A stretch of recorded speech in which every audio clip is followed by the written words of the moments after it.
श्रीराम. आपण भगवद्गीता पाहतो आहोत. आज आता अथ दशमोध्याय, हा 10वा अध्याय. याला विभूती योग असं म्हटलेलं आहे. आपण बघितलं प्रत्येक अध्यायाला जो नाव दिलेलं आहे ते देखील अर्जुन विषाद योग, इथंपासून ध्यान योग, भक्ती योग, या सगळ्याचा अर्थ की निरनिराळ्या मार्गाने जीवाचा शिवाशी योग जमून यायला पाहिजे. आणि सगळ्या भगवद्गीतेचं सांगणं हेच आहे की जीव जो वेगळा पडलेला आहे तो निरनिराळ्या प्रकारची साधना करून त्या शिवाशी मिळून गेला पाहिजे. आता इथं विभूती सांगितलेल्या आहेत. भगवंताच्या विभूती काय? जे 9व्या अध्यायात त्यांनी सांगितलं ऐश्वर्य योग. याचा अर्थ सर्व परमेश्वरच, परमात्माच सर्वत्र भरून आहे असं त्याच्यात सांगितलं. मया ततमिदं सर्वं जगदव्यक्त मूर्तीना. किंवा 7व्या अध्यायात सांगितलं मत्तः परतरम नान्यत. पुन्हा पुन्हा तेच सांगतायत की माझ्याखेरीज दुसरं इथे काहीही नाही असं भगवंत सांगतात. तेव्हा प्रश्न असा विचारला की सर्व ठिकाणी तू आहेस हे खरं, पण आता सर्व ठिकाणी तुला भाजायचं कसं? मग काही विभूती अशा सांग की ज्या ठिकाणी आम्हाला भाजता येईल. आणि म्हणून ह्या 10व्या अध्यायात त्यांनी विभूती सांगितल्या. म्हणजे एकच परमात्मा वेगळ्या वेगळ्या ठिकाणी वेगळा आहे असा भाव झाल्यामुळे थोडा गोंधळ काय झाला आपल्याकडे, तर अनेक देव झालेत असा निर्माण झाला. एकच देव आहे वस्तुतः. मग 33 कोटी देव झाले किंवा हा शिव वेगळा, विष्णू वेगळा, दत्त वेगळा, असं वस्तुतः वेगळा नाही, एकच आहे. एकाच व्यक्तीनं वेगळे वेगळे कपडे घालावेत किंवा वेगळ्या वेगळ्या नाटकात काम करावं, वस्तुतः एकच व्यक्ती. तसा एकच परमात्मा आहे खरं म्हणजे. परंतु तो निरनिराळ्या अंगाने झालेला आहे. म्हणजे चर आणि अचर, सगुण निर्गुण सगळं तोच भरलेला आहे. पण कुठं पूजा करायची, जसं विश्वरूप दर्शनात पुढं म्हटलं आहे की अरे तुझी इतकी तोंडं, इतके पाय, कुठं डोकं ठेवू मी, मला कळत नाही. म्हणजे जेव्हा द्वैतात येऊन काही भजन भक्ती करायची असते तेव्हा प्रश्न असा पडतो की सगळ्या ठिकाणी तुला कसं भजणार, तेव्हा कुठेतरी असं ठिकाण सांग. म्हणून त्याच्यात त्यांनी इथं म्हटलेलं आहे मला विभूती सांग की ज्या ठिकाणी मला तुझी पूजा अर्चा करता येईल, त्या ठिकाणी तुझं दर्शन घेता येईल, असं मला इथं काही सांग. म्हणून ह्या ठिकाणी सुरुवात केलेली आहे ती भगवान उवाच. काय सांगतायत भगवंत पहा. भूय एव महाभावो शृणु मे परमं वचः यत्ते अहम प्रियमाणाय वक्ष्यामि हितकाम्यया. ह्याच्या ठिकाणी एक मुख्य लक्षात घ्यायचं आहे की सांगणारे भगवंत आहेत. कुठली गोष्ट बघायची असली तरी वक्ता कोण आहे, श्रोता कोण आहे आणि विषय काय आहे, इथं प्रत्यक्ष भगवंत सांगतायत. त्यामुळे त्यांच्या शब्दाखेरीज दुसरं काही सत्य असणं शक्य नाही. आणि ऐकणारा जो आहे तो अर्जुनासारखा भक्त आहे. म्हणजे बोधही पाहिजे, बुद्धीही पाहिजे ग्रहण करायला, आणि त्याचबरोबर भक्तीही पाहिजे. अध्यात्माचा विषय, परमार्थाचा विषय जर ऐकायचा असेल तर थोडा ना थोडा भाव असल्याखेरीज केवळ बुद्धीनं त्या विषयाचं आकलन होणार नाही. म्हणजे तर अर्जुनासारखा भगवंताचा भक्त आहे, भगवंतावर पूर्ण प्रेम श्रद्धा ठेवणारा आहे.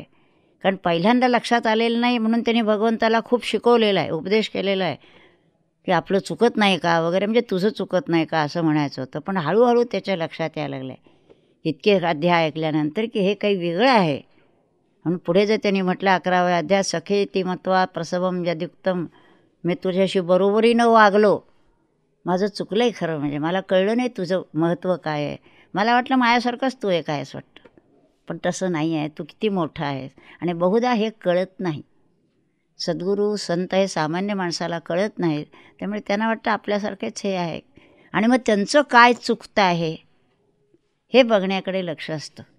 आणि मग त्यांचं चुकलं किंवा आपल्या मनाच्या विरुद्ध काही झालं आहे असं वाटलं की ते संतांनाही सोडायला तयार असतात. स्वामीजींच्याकडे मी बघितलं आहे, स्वरूपानंदांच्याकडे असं बघितलेलं आहे की त्यांच्या मनाविरुद्ध जर काही त्याने एखादं सांगितलं किंवा काही केलं की ते संतांनाच सोडून निघून जातात.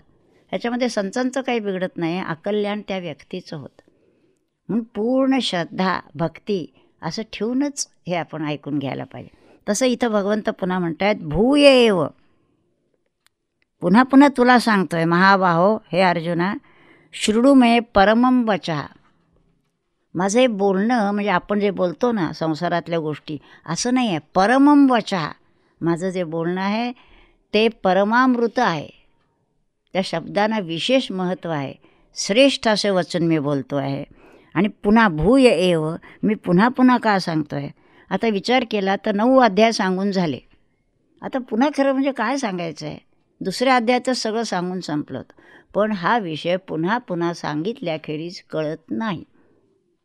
आणि सांगितल्याखेरीज म्हणजे सांगणाराने जरी सांगितला तरी ऐकणाराची ग्रहणशक्ती काय आहे, त्याचं मन किती शुद्ध निर्मळ आहे, त्यावरच त्याला ग्रहण करता येतं. उदंड सांगितलं तरी सर्वच्या सर्व ग्रहण होत नाही. म्हणून भूय एव महाभावो शृणू, इथं शृणू म्हटलेलं आहे. ऐकायचं आहे, नुसतं ऐकायचं नाही तर श्रवण करायचं आहे. म्हणून त्यांनी जे म्हटलं, अर्जुना तू परिससी आणि परिसोनी अनुष्ठिसी, म्हणजे तू ऐकतो आहेस आणि त्याचं अनुष्ठान करतो आहेस म्हणून तुला मी सांगतो आहे.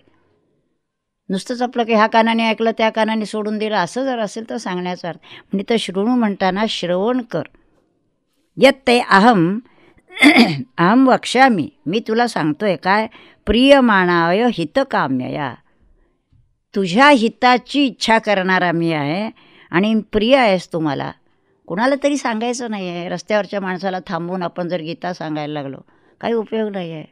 तू मला प्रिय आहेस, तुझं माझ्यावर प्रेम आहे, माझं तुझ्यावर प्रेम आहे, तुझं हित व्हावं असं मला वाटतं आहे. आणि म्हणून मी जे काय परमवचन आहे हे तुला सांगतो आहे ते तू शृणू, ते ऐकून घे. मी बोलतो आहे, लक्ष दे त्याच्याकडे. न मे विदुः सुरगणाः प्रभवं न महर्षयः अहम आदिर्हि देवानां महर्षीणां च सर्वशः. काय आहे, सुरगणाः देव जे आहेत, महर्षी आहेत, हे सगळ्यांचं उत्पत्ती माझ्यापासून झाली आहे. मे प्रभवम, प्रभव म्हणजे निर्माती होणं, प्रभव म्हणजे निर्माण होणं. मे म्हणजे माझ्यापासून, षष्ठी आहे. माझ्यापासून ही सगळी उत्पत्ती झालेली आहे. कशा कशाची, देवगण सुरगणा, माझ्यापासून त्यांची उत्पत्ती झालेली असल्यामुळे ते मला जाणत नाहीत. जसं मूल आईला जाणत नाही, आई मुलाला जाणते, पण मुलाला आईचं काय आहे जीवन, सगळ्या तिच्याबद्दलची माहिती ती मुलाला असत नाही. तसं माझ्यापासून हे निर्माण झालेले असल्यामुळे हे सुरगणा महर्षया न विदुः, ते मला जाणत नाहीत. पण अहम सर्वशः देवानांच महर्षीणाम आदिही, कारण काय आहे तर त्या सर्वांचा आदी मी आहे. आदी म्हणजे प्रारंभ, महर्षी आणि देवांचा प्रारंभ मी असल्यामुळे माझ्यापासून जे निर्माण झालेले आहेत ते मला जाणू शकत नाहीत. म्हणजे आपण जसं म्हणतो ना, ऋषीमुनींना तरी कळले का, यांना तरी कळले का, नाही कळले. पण ज्ञानेश्वर महाराजांनी त्याच्यावर वर्णन करताना म्हटलेलं आहे की ते मला जाणू शकत नाहीत. पण जे भगवंताचं त्यात कमी पडलं आहे ते ज्ञानेश्वर महाराजांनी पूर्ण केलेलं आहे. म्हणूनच म्हटलेलं आहे की भगवंतच पुन्हा ज्ञानेश्वर महाराजांच्या रूपाने आले आणि ह्याच्यात जे काही त्रुटी होती ती त्यांनी मोकळी केली. तर हे कोणी मला मग कोणीच जाणू शकत नाही तर नाही जाणलं आत्तापर्यंत कोणी नाही. जर कोणी अंतर्मुख होऊन इंद्रिया कवाड सगळी इंद्रिय बंद करून बाहेर जाणारी अंतर्मुख होऊन जर मला शोधेल तर आत त्याचा शोध लागेल. म्हणून भगवंताचा शोध आत घ्यायचा आहे, बाहेर हिंडून नाही. कन्याकुमारीला गेले आणि हिमालयात गेले आणि ह्या देवळात गेले आणि त्या देवळात गेले, सापडणार नाही. त्याला जर सापडायचं असेल, शोधायचं असेल तर आतच आपल्या तो आहे. डोळे मिटून ध्यानाला बसलं पाहिजे आणि आत समजून घेतलं पाहिजे. म्हणून त्यांनी सांगितलं की ते लोकही मला जाणत नाहीत.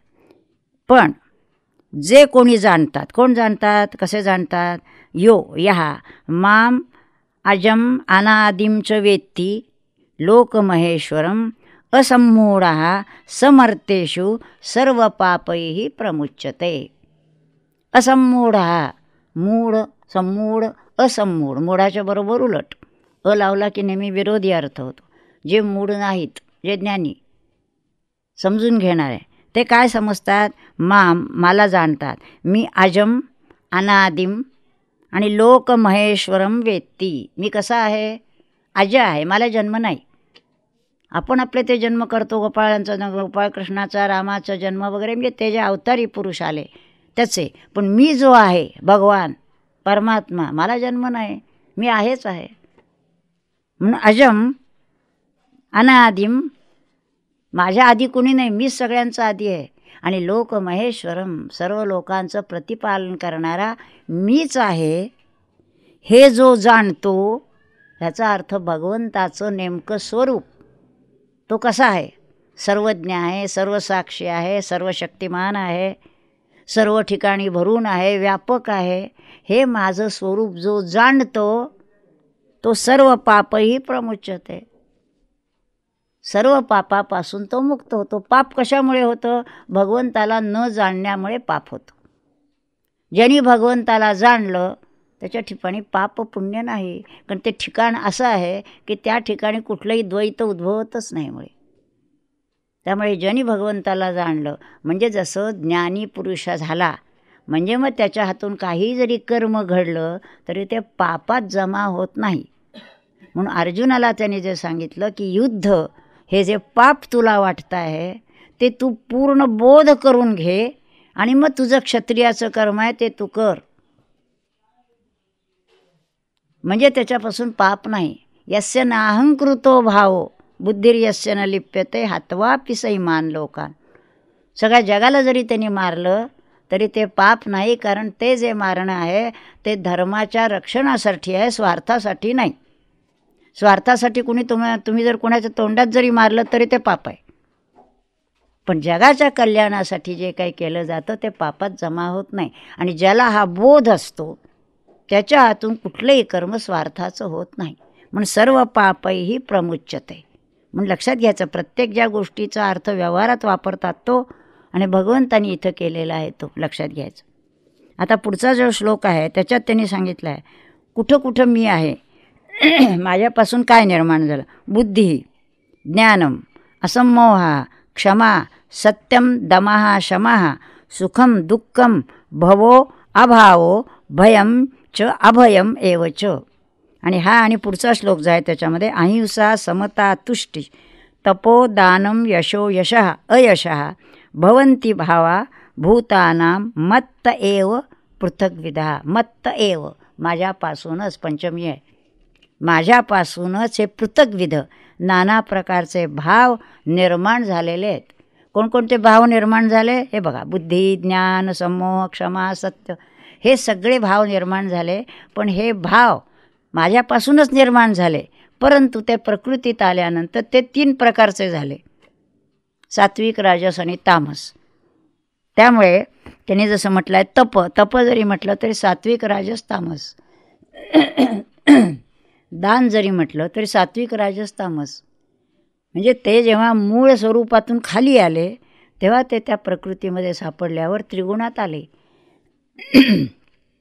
आता बुद्धीचं कार्य काय, ज्ञानाचं काय, क्षमा, सत्य, दम, शम, या सर्व गुणांचं वर्णन पुढे आपल्याला 16-17व्या अध्यायात पाहायला सापडतं. दैवी संपत्ती आहे, आसुरी संपत्ती आहे, किंवा 3 प्रकारांनी तप कसं आहे, 3 प्रकारांनी दान कसं आहे, त्याचं वर्णन पुढे दिलेलं आहे. ह्याच्यात एवढंच म्हटलेलं आहे की हे सगळे भाव जे आहेत ते माझ्यापासून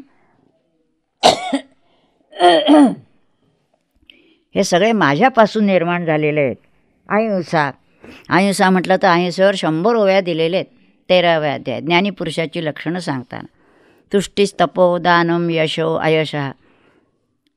त्यानंतर हे भवंती भावा भूतानां, भूतमात्राचे हे जे भाव आहेत ते माझ्यापासूनच निर्माण झाले. एक पहिले लक्षात जर पक्कं ठेवलं की भगवंताखेरीज इथं काही नाही.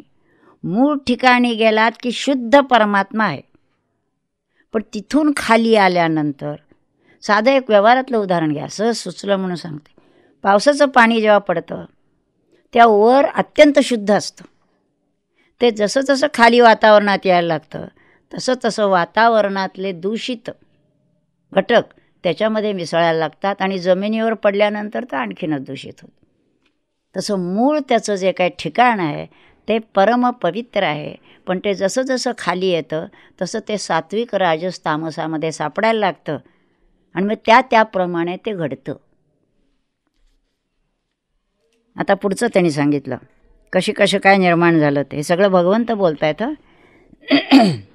महर्षया सप्तपूर्वे 4 मनवस्तथा मद्भावा मानसा जाता येषां लोक इमाः प्रजाः. हे सगळे जे आहेत ना, मदभावा मानसा जाता, माझ्यातून झालं, माझ्या मनाने मला वाटलं निर्माण करावं, मनाला वाटलं मला निर्माण करावं. आता विचार करण्यासारखा आहे, आपण जेव्हा व्यवहारात काही गोष्टी अगदी शास्त्रज्ञ सगळं निर्माण करतात, त्यांना त्या वस्तू मिळवाव्या लागतात आणि करावं लागतं. आणि भगवंतांना जेव्हा काही करायचं असतं तेव्हा त्यांच्या मनात आल्याबरोबर ते निर्माण झालं. त्याचं कारण त्या ठिकाणी भगवंतच ते होतात. बघा मी काय म्हणते, उपादान कारण आणि निमित्त कारण हे दोन्ही भगवंतच आहे तिथे. आणि सामान्यतः आपल्याकडे उपादान कारण वेगळं आणि निमित्त कारण वेगळं. जसं अनेक वेळा सांगितलं, माठ असेल तर माती हे उपादान कारण आहे आणि कुंभार हा निमित्त कारण आहे, त्याच्यातून माठ घडतो. दोन गोष्टी लागतात. विज्ञानाने किती शोध केला तरी देखील मातीचं ढेकूळ देखील त्यांना निर्माण करता येणार नाही. त्या ढेकूळाचं ते विश्लेषण करतील किंवा एखादी वस्तू आली तर त्याचं विश्लेषण करतील, परंतु निर्माण करता येतं का असं जर तुम्हाला विचारलं तर कुणालाही ते निर्माण करता येत नाही. काय जो चंद्र आहे त्याच्यावर जायचं करतील हे, तिथं काय आहे काय नाही शोध लावायचा. तुम्ही निर्माण करता का एखादा चंद्र असं जे विचार केला, जसं ह्याप्रमाणे झाले तसं नाही. त्यामुळे भगवंताचं वैशिष्ट्य हेच आहे की त्याच्या मानसा जाता, त्याला मनात वाटलं हे करावं, झालं. काय काय झाले, सप्तमहर्षी झाले, 4 मनू झाले आणि त्याच्यानंतर मग हे सगळे जे आहेत 4 मनू, त्याच्यापासून हे 14 मनू, हां म्हणजे हे 4 शनकाधिक झाले आणि त्याच्यापासून 14 मनू झाले. आणि मग त्यांनी म्हणजे त्यांना आज्ञा केली आता प्रजा निर्माण करायची, त्याप्रमाणे सुरू झालं. म्हणजे सगळ्याला निमित्त कारण हेच आहेत आणि उपादान कारण तेच आहेत, पण त्यांना वाटलं हे करावं, यांनी हे करावं, यांनी हे करावं, झालं, काम सुरू झालं. म्हणून विश्वाची निर्मिती कशी झाली इथं सांगताय. कशाची झाली, ह्याच्यामुळे निर्मिती झाली. भगवंतांना वाटलं एकोहम बहुश्याम, मी एकच आहे, अनेक अंगाने नटावं वाटलं त्यांना. नटावं म्हटलं तर झाले, सगळं निर्माण झालं. आता पुढच्या ह्याच्यात त्यांनी सांगितलं आहे, एतान विभूतिं योगमच मम यो वेत्ति तत्वता. आता 2 गोष्टी इथे लक्षात ठेवा, विभूती आणि योग. माझ्या विभूती आणि माझा योग जो कोणी तत्वतः जाणतो, भगवंताला जाणणं म्हणजे सगळं जाणणं आहे. माझ्या विभूती काय आहेत, माझा योग काय आहे, हे जो जाणतो सो अविकंपेन योगेन युज्यते न अत्र संशयः. हे ज्याला जाणलं तो निश्चितपणे ऐक्यभावाने स्थित होतो. ज्याला जाणलं तो माझ्याशी एकरूपच होतो, ऐक्यभावाने स्थित होतो. याचा अर्थ तो वेगळेपणाने राहत नाही. म्हणून भगवंताला जाणायचं याचा अर्थ भगवंताशी मिळून जायचं.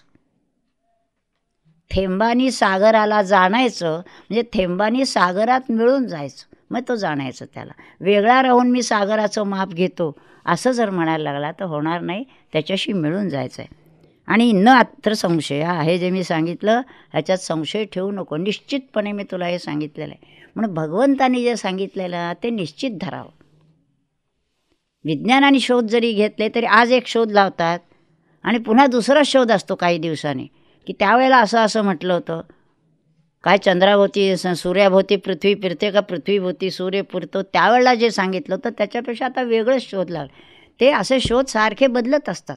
जसं आमच्या डॉक्टरीमध्ये ते एजंट यायचे आणि हे नवीन औषध निघालं आहे म्हणायचे. मी म्हणायचे थांबा जरा, वर्षभराने तुम्हीच पुन्हा सांगायला याल. मग वर्षभराने ते पुन्हा सांगायचे. ते जे प्रॉडक्ट काढलं होतं ना त्याचे साईड इफेक्ट्स आहेत असं लक्षात आलं, म्हणून आता आम्ही दुसरं काढलं आहे, चालू द्या तुमचं काम. पण ह्या शास्त्रात मात्र एकदा जे सांगितलं त्याच्यात कुठेही बदल नाही. अनादिकालापासून जे सांगितलं आहे तेच आहे. ते कळण्यासाठी निरनिळ्या अंगाने संतांनी निरनिळ्या शास्त्रींनी वेगळ्या वेगळ्या तऱ्हेनं ते विवरण करून सांगितलं आहे, पण त्याच्यामध्ये मूळ स्वरूपात कुठेही फरक नाही. आता पहा पुढच्या याच्यात त्यांनी सांगितलं, अहम सर्वस्य प्रभवः, सर्वाच्या निर्मितीला मीच कारण आहे. काहीही निर्माण झालं म्हटलं त्याच्यापासूनच कुणी. आणि म्हणून असं जे म्हणतो ना मी हे केलं असं जेव्हा म्हणतो ना मनुष्य, अरे तू काय केलंस, अनादिकालापासून होतच आलेलं आहे. तू फक्त त्याच्यात आता आहेस असं धर, पुढं चालव. काय ते अहम सर्वस्य प्रभवा, मी सर्वाचा निर्माता आहे. आणि मत्त सर्वम प्रवर्तते, मत्त माझ्यापासून, पंचमी आहे, माझ्यापासून सर्व निर्माण झालेलं आहे, मी सर्व निर्माण केलेलं आहे. इति मत्वा, हे जाणून, जो कोणी बुधा हा भाव समान्विता माम भजन्ते, असं जाणून बुधा हा ज्ञानी पुरुष, जाणकार पुरुष, पण तो कसा आहे, भाव समन्वित पाहिजे. तो इथं भाव, इथून भजनते, नुसतं ज्ञान झालं म्हणत नाहीत कुठे इथे, असा ज्ञानी पुरुष असं म्हणत नाहीत नुसतं. ज्ञानी पुरुषसुद्धा भजनते, भजलं पाहिजे असं नाही तर समोर उभारून सांगतो हे असं असं असं सगळं आहे असं नाही. भजनते 2-3 ठिकाणी पुन्हा आलाय त्याने. भज व्हायला पाहिजे, माझ्याशी मिळून गेलं पाहिजे, त्याने मिळून जायचं आहे. मग त्याला सांगायचं आहे प्रभो इति मत्वा भजन्ते, कुणाला, माम, कसे, भाव समन्विता हा बुधा माम भजन्ते, हे सगळं माझं स्वरूप ते जाणतात. आणि म्हणूनच बघा तुम्ही, संत जे असतात त्यांना हे सगळं आकलन झालेलं असल्यामुळे काहीही गोष्ट घडली, वैयक्तिक बाबतीत असो, विश्वाच्या बाबतीत असो, कुठल्याही घडामोडीमध्ये एकदम असे ते झाले असं होत नाही. प्रभूचा खेळ आहे. सामान्य मनुष्य एवढ्याशा ह्यानी लगेच अगदी हुरळून उड्या मारायला लागतो आणि जरा काही दुःखाचा आला की खचून जातो. हे सामान्य माणसाचं अज्ञानामुळे होत असतं. आणि ज्याला बोध होतो, असं झालं प्रभूची लीला आहे, असं झालं प्रभूची लीला आहे, तो काय करील सांगता येत नाही. जे सगळ्या गोष्टीकडे हा करता प्रभू आहे अशा तऱ्हेनं पाहतो तो. आणि प्रभू आहे, मग वाईट गोष्टी कशा घडतात, त्या जीवाच्या कर्माप्रमाणे. प्रभू सर्वांचं चांगलंच करायला बघत असतो. आईवडिलांना मुलांचं चांगलं व्हावं असंच वाटत असतं, पण मुलं तशी असतीलच अशी नाही, ती पुन्हा वेडीवाकडी वाढली. आईचं प्रेम कमी होत नाही, पण तिला वाईट वाटतं की काय असं वागतं, हे इतकं सांगितलं, हे केलं तरी होत नाही. म्हणून ज्ञानी पुरुष त्याच विश्वात राहतात, त्याच विश्वात व्यवहार करतात, पण बोध करून घेऊन व्यवहार करतात. आणि सामान्य माणसं अज्ञानी माणसं असल्यामुळे, म्हणून ते 13व्या अध्यायात म्हटलं आहे, चिखलू जैसा. म्हणजे पाणी पडलं मातीत की चिखल होतो, पाणी सुकलं की लगेच कोरडं होतं. म्हणजे त्या बाहेरच्या परिस्थितीवर त्याचं असणं नसणं अवलंबून असतं. आणि ज्याला बोध होतो त्याचा बाहेरच्या परिस्थितीचा त्याच्यावर काही फारसा परिणाम होत नाही. त्याला दुःखच होत नाही का असं नाही, पण माहिती असतं बाबा एखादी व्यक्ती गेली, वाईट वाटणार, ठीक आहे, प्रभूची इच्छा, दुःखच होणार नाही असं नाही, पण त्या दुःखामध्ये तो संपून जाणार नाही, लोळपटून जाणार नाही, असं झालं, ठीक आहे. मच्चित्ता मद्गत प्राणा बोधयंत परस्परम, हा एक महत्त्वाचा श्लोक छान आहे. कथयंतश्च माम नित्यम तुष्यंती च रमंती च, ह्याच्यावर ज्ञानेश्वर महाराजांचं विवरण फार छान आलं आहे. हे आता कोण आहेत, मच्चित्ता, ज्यांचं चित्त अखंड माझ्या ठिकाणी आहे, आपल्याबरोबर विरोधी, आपलं चित्त अखंड संसारात रमलेलं आहे आणि ह्याचं चित्त अखंड भगवंताच्या ठिकाणी. आणि मद्गत प्राणा म्हणजे गतप्राण झालेला नव्हे, तर ज्याचे प्राण भगवंतांना अर्पण केलेले आहेत. चित्त तिथंच आहे, प्राण तिथंच आहे, म्हणजे ह्याचा अर्थ देह मन बुद्धी प्राण सगळ्याच्या सगळं भगवंताला अर्पण केलेलं आहे. असे जे आहेत ते परस्परम बोधयंता, हे कुणाबद्दल वर्णन आहे माहिती आहे का, जसे 2 संत एकमेकांना भेटावेत. म्हणून ज्ञानेश्वर महाराजांनी त्याच्यावर विवरण करताना म्हटलं, जवळिकेची सरोवरे, 2 भरलेली सरोवरं एकमेकांना जशी भेटावीत ना, पाणी इकडलं तिकडलं जावं, म्हणजे कसं होतं ना, तसं असतं हे म्हणतात. दोघांनाही बोध झालेला आहे आणि दोघं एकमेकांना भेटत आहेत. आता ते काय विचारतील, दिवाळीला काय केलं होतं, तुम्ही काय घेतलं, आम्ही काय घेतलं, काय बोलतील सांगा ना. स्वामीजींच्याकडे यायचे, सत्यमित्रानंदजी आले, शिवमुनी आले, किशोरजी आले, आणखीन एक कोण कोण आले, ते काय बोलतील एकमेकांना, आनंद. त्यांच्या उच्चारात मग एखादं ह्याच्यातलं वाक्य बोलतील, एखाद्या गीतेतलं काहीतरी बोलतील, पण बोलण्यामध्ये हाच बोध, बोधयंत हा परस्परम, आपला झालेला जो बोध आहे तो त्या बोधाची देवाणघेवाण करतात. आणि मग त्याच बोलण्यावरून स्वामीजी म्हणायचे आहेत, तयार आहेत म्हणायचे. ते गेल्यावर आम्ही विचारायचं, स्वामीजी कसे आहेत, तयार आहेत. म्हणजे त्या उद्गारावरूनच त्यांना कळतं भेटल्यानंतर. जसं एखाद्या वेळेला काय आनंद आहे हवा, हो आनंद काय बाहेर इतकी कटकट चालेल ते असू द्या, पण आपण आनंद आहोत. त्या बोलण्यातून 4 वाक्यातून देखील लक्षात येतं बोधयंतः परस्परम. आणि काय करतात, कथयंतश्च माम नित्यम, माझ्याविषयीच, माझ्या गुणांविषयी, माझ्याविषयी बोलता बोलता तुष्यंतीचं रमंतीचं, त्याच्यातच त्यांना तोष आहे, त्यातच रंगून जातात. म्हणजे एखाद्या गुणवर्णन त्यांनी करावं, दुसऱ्याने ऐकावं, त्यांनी कीर्तन प्रवचन करावं, यांनी ऐकावं. त्या परमेश्वराच्या गुणवर्णनात त्याच्याबद्दल बोलत असताना, त्याच्या लीलांचं वर्णन करत असताना एकमेकात ते रंगून जातात आणि तुष्ट होतात, संतुष्ट होतात. इथं पैशाच्या गोष्टी नाहीत, मानाच्या गोष्टी नाहीत, गाडी घेतली का बंगला घेतला काय, काही नाही आहे. भगवंताचं गुणवर्णन करण्यात भक्त रमून जातात. आणि भक्त असेल तोच रमतो. इतर जो असेल काय उगीच बोलत बसल्यात, आपल्याला इतर कामं आहेत, जा तुम्ही इतर कामाला. पण हे जे वर्णन आहे, हे 2 महापुरुष एकमेकांना भेटल्यानंतर कसं वातावरण असेल असा हा श्लोक आहे. आता भगवंताच्या ठिकाणी म्हणतात आश्वासन आहे, ददामी. भगवंत जेव्हा आश्वासन देतात ना, तसं इथं म्हणतात ददामी बुद्धियोगम तम, त्यांना मी बुद्धियोग देतो. कुणाला, तेषाम सततयुक्तानां भजतां प्रीतिपूर्वकम. कुणाला बुद्धियोग देतो, योगक्षेम कुणाचा वाहतो, काही अटी आहेत का नाही, उच कुणाचाही नाही. मग इथं त्यांनी काय सांगितलं, जे सततयुक्त आहेत, माझ्याशी सारखे एकरूप झालेले आहेत, सततयुक्ताना आणि प्रीतिपूर्वकम भजता. नुसतंच भजन करत बसलेले नाही आहेत, प्रेमाने भजतायत. आणि भजन याचा अर्थ जे भजन करतो ते भजन नव्हे, इथं एकरूप होतात. नामाच्या अंगाने भजन आहे, ध्यानाच्या अंगाने भजन आहे, सोहम भजन. स्वरूपानंद नेहमी म्हणायचे भजन करूया. आता भजन करूया म्हटल्यानंतर एकाने बाहेर झांजा टिपळा घेऊन भजन करायला सुरुवात केली, तेव्हा त्यांनी सांगितलं हे भजन नव्हे, सोहम भजन. अहमनी 6ला मिळून जायचं आहे. त्यामुळे नामाच्या अंगाने, ध्यानाच्या अंगाने, चिंतनाच्या अंगाने अखंड त्याचं चिंतन. अहम ब्रह्मास्मी चिंतन चाललेलं आहे, मीच तो आहे, अहम ब्रह्म, त्या चिंतनात बसलेलं आहे. अशा तऱ्हेचं भजन. त्यामुळे त्यांनी म्हटलं आहे सततम प्रीतिपूर्वकम भजताम, त्यांना तम बुद्धियोगम दनामी, त्यांना मी बुद्धियोग देतो. असा जो कोणी भक्त असेल ना, त्याला मी बुद्धियोग देतो. त्यांनी काय होतं, येन म्हणजे ज्या योगे ते माम उपयांती, त्यामुळे ते माझ्याशी मिळून जातात. त्यांना अशी काही बुद्धी देतो की ज्या योगे ते माझ्याशी एकरूप होऊन जावेत. आपण भगवंताकडे जाण्याचा अत्यंत तळमळीनं निष्ठेने जर प्रयत्न केला तर भगवंत त्याला सर्व प्रकारचं सहाय्य करतात. जसं एखादं मूल जर चांगलं होण्याचा प्रयत्न करत असेल, शिकत असेल, काही करत असेल, तर आई वडील त्याच्यासाठी सगळ्या तऱ्हेच्या गोष्टी करायला, कारण त्यांची इच्छाच तीच असते. तशी भगवंताची इच्छा हीच आहे. हा जीव जो वेगळा पडलेला आहे त्याने माझ्याशी एकरूप व्हावं. त्यामुळे जीव जर तसा प्रयत्न करत असेल तर आपण 1 पाऊल टाकलं तर 100 पावलं टाकतो भगवंत आपल्या दिशेनं. पण आपल्याला तेवढी तळमळच नाही आहे.